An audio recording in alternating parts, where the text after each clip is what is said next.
Welcome to the Restaurant Boiler Room, Season 3, Episode 10. I'm your host, Rick Ormsby, Managing Director at Unbridled Capital. Today in the Boiler Room, I'll be covering various topics such as this month's view of the M&A landscape, how franchisees are thinking about tax legislation, observations from recent franchise conventions, tough operating conditions right now in the franchise industry, franchisors becoming more involved and aggressive, and what happens when a business starts to underperform during M&A due diligence. The Restaurant Boiler Room is a one-stop shop for multi-million-dollar merger and acquisition activity and financial complexities affecting the franchise restaurant industry. We talk money, deals, valuations, and risk, delivered to the front door of franchisees, private equity firms, family offices, large investors, and franchisors on a monthly basis. Feel free to find our content at Unbridled Capital's website at www.unbridledcapital.com. Now, let's enter the boiler room.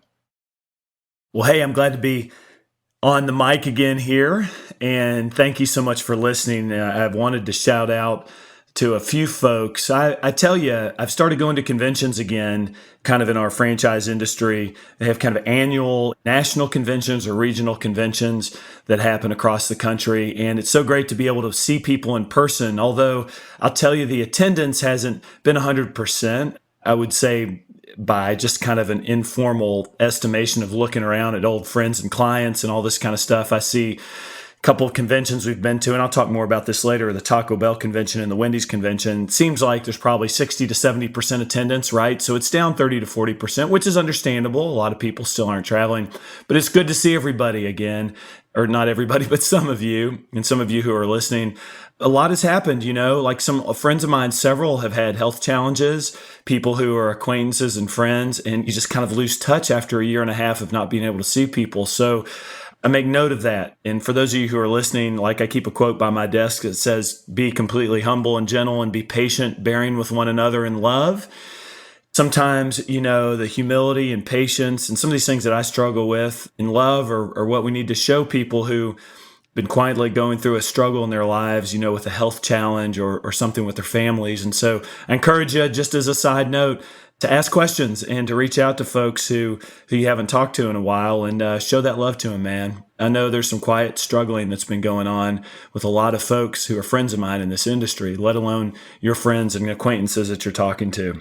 First thing I wanted to talk about today, state of M&A deals. So let me chat about that for a minute. At any point in time, we probably have somewhere between 20 or 25 or 30 assignments that we're doing. And so I'll just give you a quick update on kind of some global things I'm seeing in our assignments. The first would be we got kind of rocked a little bit with, the House Democrats coming out with the tax legislation policy saying that maybe taxes would be increased as of September 13th if legislation gets passed, some sort of a retroactive tax increase. And there are components of the tax legislation. And mind you, I'm not a CPA, but there's some components of it. I follow it pretty closely that look to be pretty aggressive. But one of the things that really kind of surprised me in a positive way was the capital gains tax proposed increases. It looks like we have a 20.3% plus a 3.8% Obamacare ad for 23.8% capital gains taxes currently at the federal level. I believe that's right. And it looks like that number would go from basically 23.8 to 28.8, which is a 5% increase, which that may actually get negotiated to nothing or reduced from what the initial proposal is, because obviously, if you read the tea leaves, there's not complete agreement amongst the Democrats, and there are several more conservative Democrats that have said, hey, we're not going to pass some of this crazy legislation on a tax perspective. So the point being that a couple of things I'd say. Number one, when that came out, I was quite pleased because the initial thought coming from the Biden side from several months ago was that capital gains taxes he was proposing them to come up into the 40s. And I was frankly afraid that was going to just shatter the M&A market and probably the whole country that we live in. Thankfully, that's not what has been proposed. And I think since the legislation has been introduced, I've seen kind of more comfort. I wouldn't say that franchisees whose deals that we're doing right now are excited if their deal drifts into 2022, right? I mean, the reason why the spring and summer were so heavy and fast were because franchisees were selling. A lot of them had COVID gains, really good sales and profits in their income statements, and they'd been making a lot of money. Evaluations are up, but a lot of them wanted to sell to try to get in front of any pending tax increases, assuming they would have sold in the next couple of years anyway. But I've seen a little bit of relief there that sellers especially are looking at 2022 with a little less consternation than they were before. So I think that's one item that I've been noticing in the current deals. Another thing is there's a lot of business in the market and a lot of these third-party people, right? Like facility inspectors and people doing appraisals and environmentals and banks doing underwriting. And I'll talk about franchisors in a minute, but all these people are really busy right now. So it's one of the items I've noted at all the franchise conventions. There's a lot of lenders that are there now that weren't there in the past. Several groups are building national franchise, particularly restaurant practices. And they're busy. They're really busy. And it's providing a lot of capital in the last quarter of the year. So the press is on to finish the year and close these deals. But my guess is that probably maybe 25% of the assignments that we're projecting to close by the end of the year may drift into January or maybe February. So that's something that I've seen. So number one, tax legislation is not sounding like it's going to be as egregious as we thought. Therefore, operators are a little bit more willing to sell their businesses in 2022, even if they're going through diligence now. That's number one. And then, number two, we're seeing P&Ls that are starting to be a little bit challenged too. And it's really sporadic. And it is true that several brands, a couple of the burger brands particularly, and several other brands are starting to see kind of flattening trends or negative trends on sales.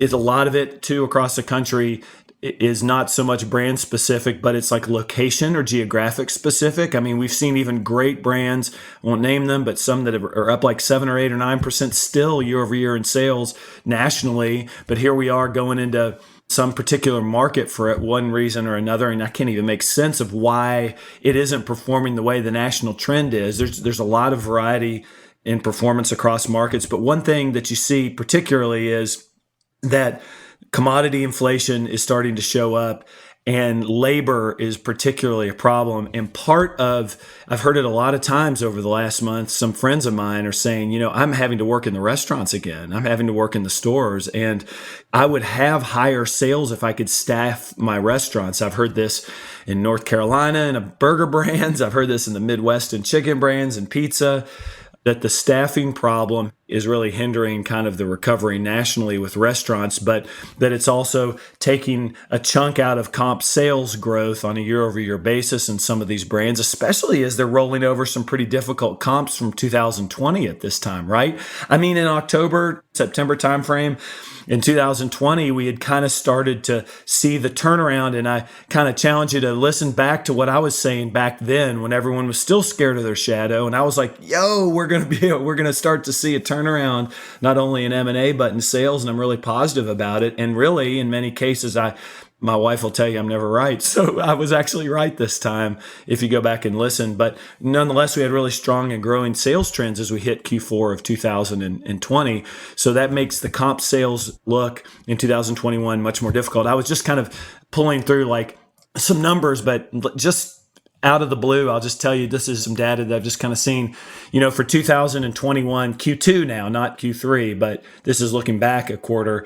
The 2-year stack of comp sales looks to be around, 20% for chicken and pizza, and a little over 10% for sandwich, and coffee is around 10%. And then of course you start seeing casual and family dining that are just having these wild swings from, late 2020, hugely negative comp sales numbers, to Q2 of 2021, massively positive numbers. And it looks like on a 2-year basis, they're back to about normal or a little bit positive. So, I mean, I think we do see some decelerating sales and some P&Ls challenged by both commodity inflation and the lack of availability of labor, unable to keep the restaurants or the establishments open as much as you want to.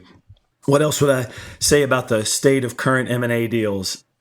I would say the franchisor is becoming a little bit more of an impediment than I've seen in the past. So in several cases, I've seen for the first time in a long time, franchisors really being very discerning about the deals that they're letting come through. Several franchisors are now not allowing franchisees who are non-contiguous to their operating market, to a market for sale, to buy the restaurants, several deals. And so some of them, it's an existing policy, some it's a new policy. Kind of like one of these things, like if someone has a 10-unit business for sale, and then let's just say it's in Kentucky, and the buyer happens to be in Texas and wants to buy the stores, a franchisor says, well, if you're operated in Texas, what's your plan in Kentucky? And I'm not so keen on approving you to buy a market that's non-contiguous unless it's of a certain size and scale. So we're seeing deals having that component in it quite a bit. I'm also seeing that franchisors are sticking their hand in the pie here and asking, continuing to push for big development and remodeling requirements. It was a little bit muted over the last year and a half or so, but now that performance is a little bit stronger, you're seeing them kind of step back in. Several brands are getting close to announcing some pretty big new remodeling requirements across their systems. So be on the lookout for that. I think the franchisor also is really slowing down the transactions. In their defense, I think it's probably largely because there's just such a high pace and high volume of M&A work right now. And the franchisors, of course, they get the right of first refusal, and then they have to approve the transfer. And over the years, a lot of them have been cutting their staffs, and they don't have maybe the G&A that they used to. But I'm seeing more delays than I'd like. I'm seeing a lot of growth-approved operators who meet the operational and financial qualifications that are getting turned down by the franchisor. What else would I say about the franchisor? And I guess I'm starting to see the franchisor play a more active hand in either exercising the right of first refusal, or in two deals we have, the franchisor is actually exercising the right of first refusal, but then shuffling and giving the deal to another franchisee, and they're in different brands. And there's a third that's looking to do it too. I haven't seen any of that in the last decade that I think of. So, that's a really different shift and trend at the franchisor level than what we've seen in the past. Overall, I guess when I bucket the franchisor in my comment about the state of current M&A deals, I would just say that they are more aggressive and they're getting more involved. So that's a broad statement with some of the specifics behind it, but something that you ought to know going forward. And if you're like a family office or private equity group that's listening to this, man, and if you are, what's up? And thank you for doing that. I would just say, get a little better knowledge of the franchisor for the brand that you're looking to pursue. Don't just sit here and do a shotgun approach of any kind of franchise deal that has the lights turned on, right? Don't do that. Get narrow in the type of deal and the type of brand that you're looking at. Pick 2 or 3 brands and get to know the franchisor, because there are lots of surprises. And they, as they kind of change their modus operandi, or however you say it, there's surprises there, things that you don't know, some attitudes at the corporate level, some different requirements, some different philosophies on how they want you to grow or when or where. It may impact the investment decision you make and how you get into a brand and what type of unit economics you want and what type of returns you'll get. So you can always call us. I've got a lot of this knowledge, and our team does too, but just investigate that. Don't go into it willy-nilly and take the franchisor way down the road, but just look at the deal of it for itself and say, ooh, I like this. This is a great deal with great unit economics in a great area of the country, and it's got a lot of good operator and a lot of stores. If you do that first and ignore the franchisor, I think you're going to be disappointed in many cases, especially, as we go forward here in 2022 and beyond. So that's some stuff on the current status of deals. All right, so I've got another point here. I just kind of got a notepad here of 9 or 10 things I wanted to kind of update you guys with. So that's number 1. Number 2, new deals hitting the market of various sizes. So, it's a normal course of events in M&A, I think, across any industry, really, although there might be some cyclicality and seasonality across different areas. But in what we do, obviously people will get their year-end P&Ls and they'll look at their business. They'll make their investment and planning decisions usually in January and February when they get those year-end statements, and they talk with their families and pray with their families and talk with their business partners. And you see a lot of M&A hit usually in mid-February through the end of April, right? And then you typically see a bit of a lull during the summer. we're working on deals always, but it's not as much new activity. And then in the fall, usually like August, September, it's pretty slow. And then it starts picking up in October and November when you get back to franchise conventions and people start looking at the end of the year. So we start seeing some new assignments typically in this time of year. And then we're pushing to get deals done by the end of the year. And then the cycle kind of continues, right? And then the deals that we brought on in October typically close sometime in March or April. And there's typically 6 months plus or minus to get a deal closed from soup to nuts. That's kind of the cycle. And it was kind of going this way this year too.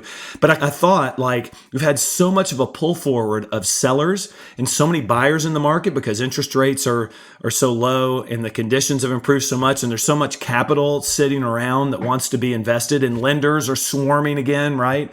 That I kind of thought that all this pull forward of business from people, especially trying to race to get their deals done before 2021 ends, meant that the spring and summer would be really busy, and it was. And then I thought the fall would be kind of like you could hear a needle drop, right? And so I would just say this, like in the last 60 days, it kind of has reacted like I thought it would, which was like August and September were kind of slow. But something has happened that's a little bit different. Like here I'm talking to you now on like the 1st of October of 2021, and yesterday I got 6 phone calls from would-be sellers of franchise businesses. And I think like, one brand, there's 2 people who called me, and then there's like 4 different brands, one deal. So it's like, it's wide. It's not narrow to a specific brand or a specific segment of the business. But so it's kind of surprised me a little bit. So, because I would have thought that things would have been quiet for a while just because we've pulled the demand, was pulled forward because of the year-end tax stuff. And now any deal that comes forward is going to be a 2022 deal. So I'm left with a couple of things, in the last couple of days. I think the number one item is got to be that, and I've heard it, is that this is the most money I've ever made, but the most I've ever worked for it too. And I think the phone calls to us are maybe coming in because it's hard out there, man. There is some real fatigue at the RGM, the restaurant general manager level, at the store level. It is hard to operate right now. And there's a record number of guys big franchisees tell me that they're working in their stores on occasion now. I'm like, what? Really? Like actually like making tacos and pizza and chicken and, burgers and everything else. So I think the operating conditions in the last couple of months have really gotten worse. And I know with the return of Delta for a while, you've had a lot of stores that just don't physically have enough people to operate. And they're like only operating for lunch and dinner, and at all the other hours they're closed. I think it's taking a real toll. And I think that's maybe one of the reasons folks are kind of raising their hands. The other thing I think too is this tax thing has maybe got a little bit more clarity. And I think people, again, like I mentioned earlier, are a little more comfortable with the idea of paying slightly more in capital gains taxes, because most of us franchisees' sales going to be at the capital gains tax level. There is some, obviously, ordinary income tax if you have depreciated your equipment and your furniture, fixtures, and equipment, and you have to recapture that at ordinary income tax rates. But for most franchisees, I mean, the majority, in a big majority of the sales, is going to be taxed at a capital gains tax rate at the federal and state level. So these operators, I think, are comfortable with the idea that no one wants to, but of paying a little bit more in taxes and knowing that they could still sell in 2022, if they missed the boat this year.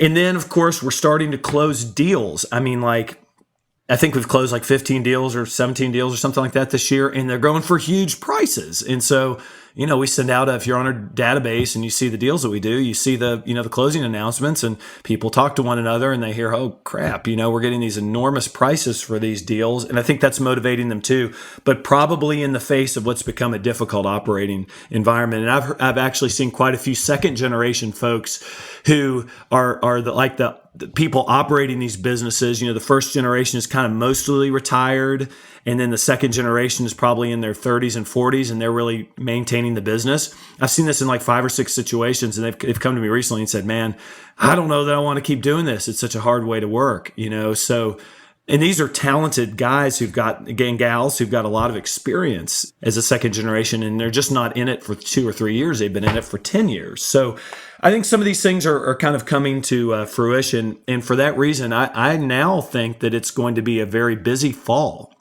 I think, after a couple of month hiatus of new deals, we're going to see the deals start to press and to come back out, especially once we get final clarity at the federal level of what the heck's going to happen with taxes.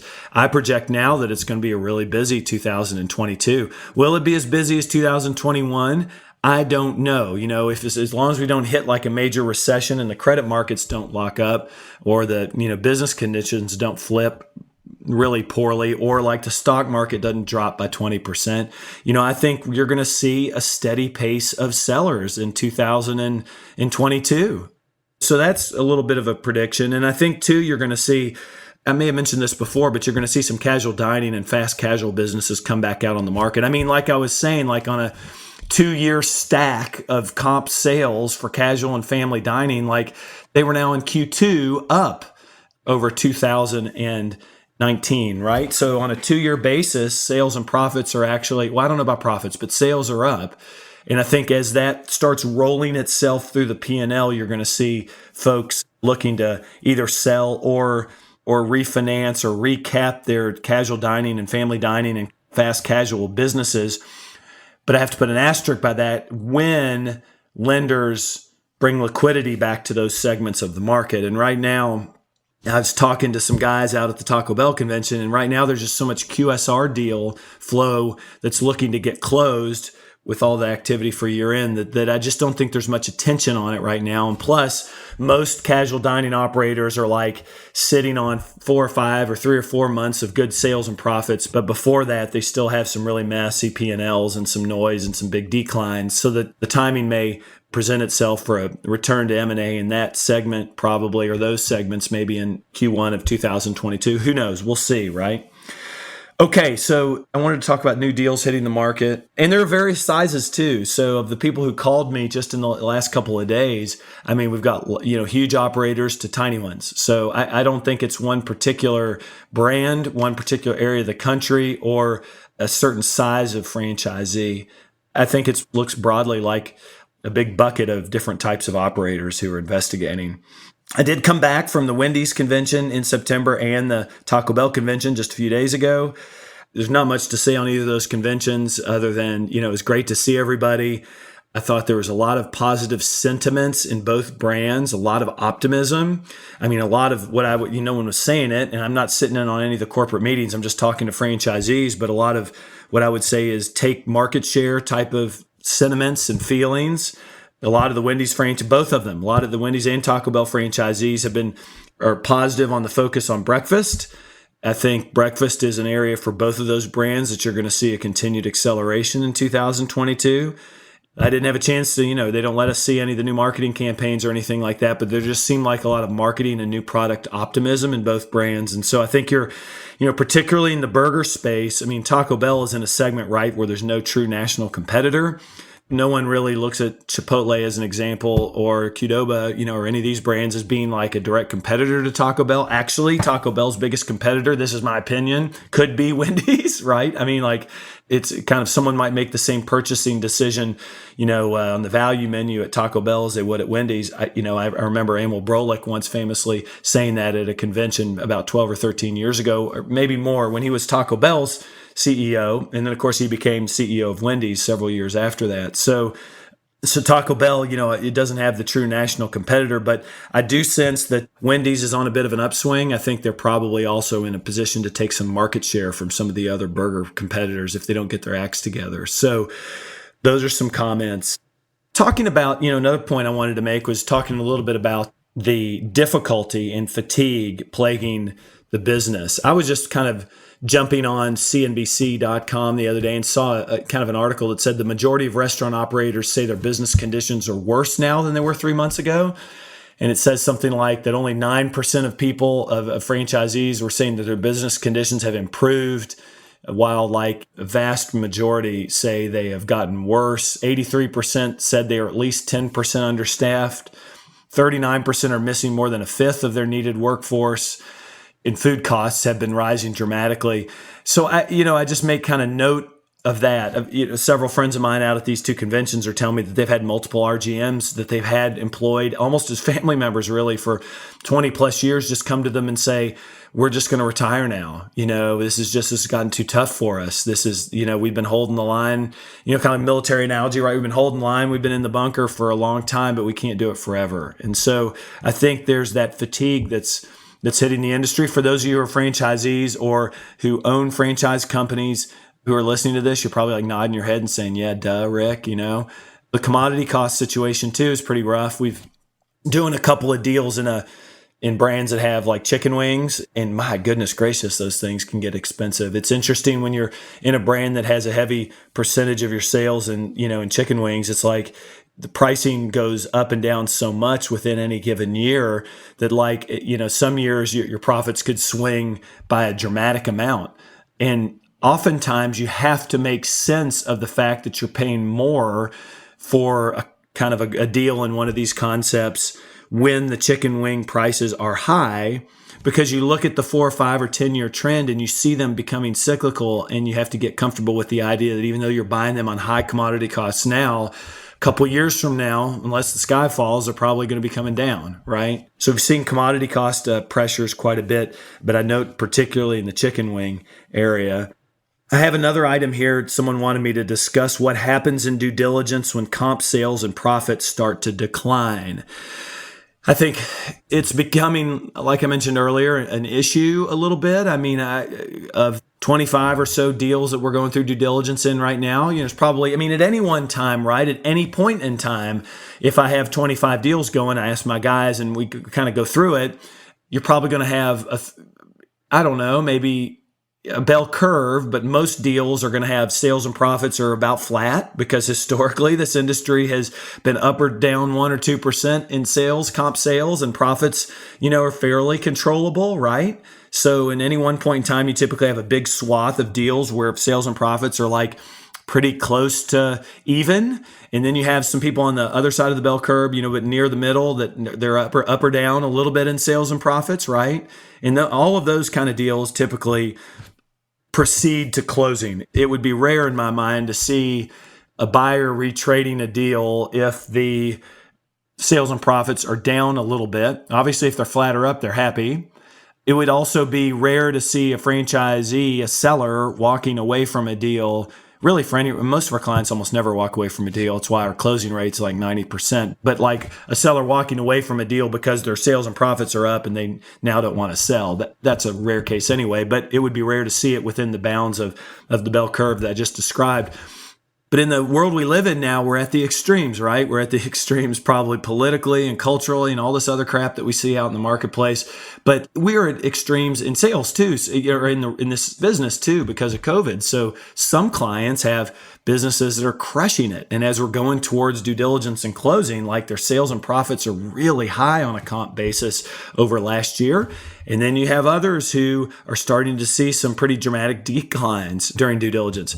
To address first the ones that are going through big inclines, like if you're a seller and you put your business up for sale, and then like you go through the 30-day process with us of finding a buyer, and then we negotiate a purchase agreement, and then you're like 45 days thereafter into due diligence and your sales and profits are way up, you want that to be the case. I guess we could all time the sale of anything, whether it's our car in our front yard or our pickup truck or our house or our boat or our business. We would all love to sell it at the very moment where it's at the highest value. But that doesn't really happen all the time, does it? So like if you're a seller and your sales and profits are going up during due diligence, you should be happy that they are, first off, because it almost 100% of the time means the deal will close. I'm sure there's a case in 20 years of doing this where I've seen a deal that's fallen apart when sales and profits are really doing really well, during due diligence, but it's not very often, let me tell you.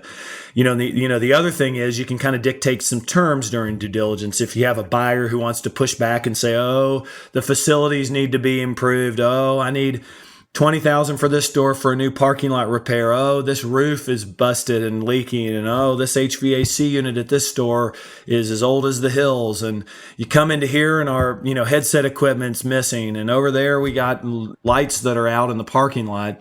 I mean, if you're doing a big deal with 100 units and you start seeing, you can start adding up some pretty massive numbers on the facility inspection side when a buyer comes and looks at the assets.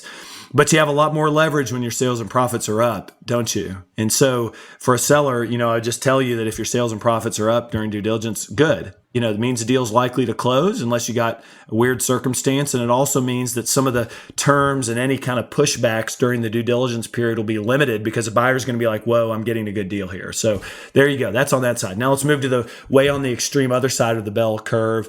We have like one or two deals now, and it's not many, but one or two deals now where like there's been significant comp sales and profit drops over last year during due diligence.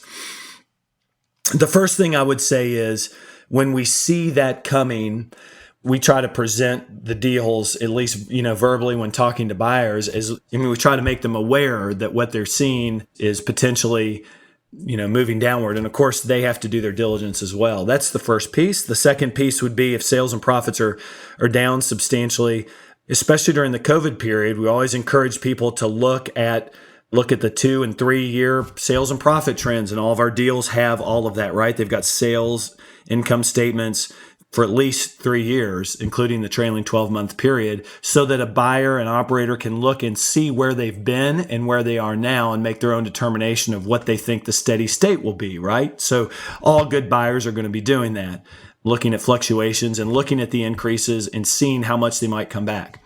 And then, of course, you've got your opinions. If you're a buyer, you may say, oh, well, the Sonic brand, gosh, they've been up 35% in sales. When we come back, when we roll over those periods, man, they may be down, 5 or 10%. Or, someone else might say, I'm going to keep all of that revenue. But those are personal opinions based on your experience. And a lot of people, obviously, you have different opinions on that.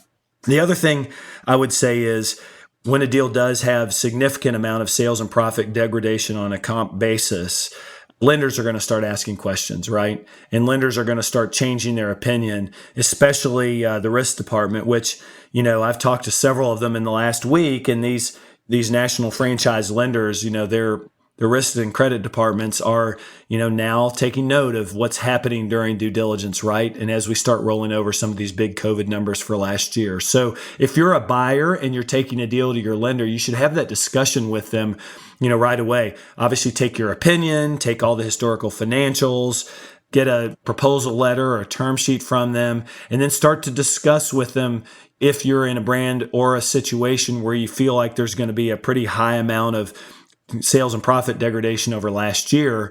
As we go into due diligence, you need to ask the lender and, or your multiple lenders, how they're going to be viewing that and come to some sort of plan, right? And then between the buyer and seller, if it's not expected, you really open the door for a kind of discussion on price in some instances where it is continual and it is dropping pretty badly and not stopping. So, and there's no excuse or there's no real reason. I mean, I've seen deals right now where several stores in a 10-unit package have been closed for XYZ amount of days because they can't staff them because of the Delta virus, right? Well, I mean, that's not a real reason in and of itself in my mind. Other people might disagree, to be looking at a drop in sales and profit and to say, I'm not going to pay the same price, because that's a temporary item. Now, if it's a brand specific item, for example, sales are down 10%, the whole leadership team at the corporate level gets fired, and we've got XYZ problems going on in the brand, and and everyone's suffering it across the country, then it's a different dialogue and discussion that has to be had, I believe, in many cases. So that I hope that answers that question. I appreciate the person who sent that one to me. Talked a little bit. There's a couple of other items I want to just chat about. We already talked about franchisors becoming more aggressive. That's something to make note of again. I'll just mention that one more time, and then two more things. I'll just kind of give a quick shout out on a recent deal that we closed. And it's really not about our company or whatever, but what I wanted to bring out to you is we just closed a Kfc deal, a couple of Kfc deals actually in the Indiana area, right? Both of these franchisees have been in the business for almost 50 years. One of them, was saying the decision to sell our family KFCs was not an easy one as second generation owners. And, and they made some nice comments about our work, and our integrity in the process. And I just want to give a shout out and help you guys remember how wonderful this franchise industry is and how many lives across this country it has changed. On the franchisee side, these are middle America, everyday common folks or immigrants or people who have come into this country and have come to the American dream, and they have a story. And a lot of the stories are crazy ones, especially for these franchisees that have been in business for like 30 or 40 or 50 years and saw an advertisement in their newspaper, or they were driving on their way down to Florida and pulled over at a location and they never heard of it, but they went in and loved it. And then they called the franchisor and, drove to see him and got an interview back in the day. Other people who say, I didn't have the money to do it, but I borrowed some money from my mom and I threw it on a one pager and handed it to the franchisor and begged them, and they let me open a franchise location. This industry started, whatever the reason was, by people wanting to live the American dream, man. And I'm telling you, there are some awesome, awesome careers and awesome legacies that have been created through the franchise system. In these 2 KFC deals, these just wonderful people. We got a picture from one of them. It was the first generation franchisee and his son and the mom. So the dad and the mom, and then the son and the daughter-in-law. And they were holding a picture in their backyard. It was in Indiana. They're holding a picture of a bucket of chicken. And they texted it to us and said, this will be our last free meal at KFC after all these wonderful years. And it kind of it got to my heart a little bit, because sometimes in what we do, and I challenge you who are in New York and LA and, and all these in Chicago, wherever you are, but if you're thinking of this as an investment business, it is so personal and there's so many legacies, and it became even more real to me of all the lives that have been changed. Another thing I'll tell you too is when I was out at the Taco Bell conference, someone who I really have a lot of respect for and has a great story that I just learned about. I bet he'll listen to this podcast too, and you'll know who it is. You'll know it's you I'm talking about. And he's had some trying times, in his life recently. He made the comment to me that this business can do amazing things for you. From starting, if you're just like, he's an operating partner and a part owner of a Taco Bell franchise and started as a teenager with probably very little, but a little bit of gumption and some hard work. And if you just put your head down, and this is really the same in any field, but just think about this. If you could start as a team leader, or you could start as a team member and become a team leader and become a shift leader and become a assistant manager and a manager and an area manager and then a district manager, and then you become a part owner of the franchise, it could be something that you never would have dreamed of if you keep your nose clean, do what you say you're going to do, and you have integrity and good work ethic, and you do a good job. So that's Rick's American Dream type of charge today. I guess I would just say that let's not forget the wonderful people who've helped build this legacy of franchising across this country. Lots of them are selling now. Lots of them who own 5 to 10 to 15 locations are the very ones who, maybe older in age, and they are going through the tough business conditions and they're looking at the future. They're going to make a graceful exit, and I don't want their legacy to be forgotten because it's so special. Finally, I guess I'd tell you guys and gals that the Restaurant Finance and Development Conference is coming out in November. It's going to be in Las Vegas. The fine folks out there are back in person this year after last year's hiatus in person because of COVID.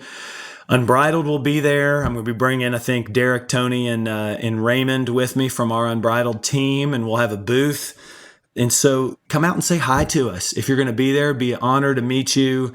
It's really a good convention to kind of, if you're like in the deal-making space, if you're an attorney, a CPA, a private equity firm, a family office, a franchisor, or really a larger franchisee, gives you some great tools and insights, and we're going to be there excited about it. So I hope to see you guys out there in November, and thanks so much for listening today. Be good. Thanks so much for entering the Boiler Room today. You can find our podcasts on iTunes, Google Play, Stitcher, TuneIn, and Spotify. If you like these podcasts, please listen, rate, and review. I also encourage you to visit our website at www.unbridledcapital.com for the best franchise M&A and financial resources in the industry. Our website includes webinars, podcasts, videos, white papers, and a list of our past M&A transactions.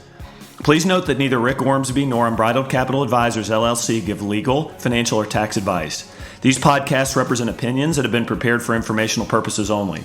We expressly disclaim any and all liabilities that may be based on such information, errors therein, or omissions therefrom.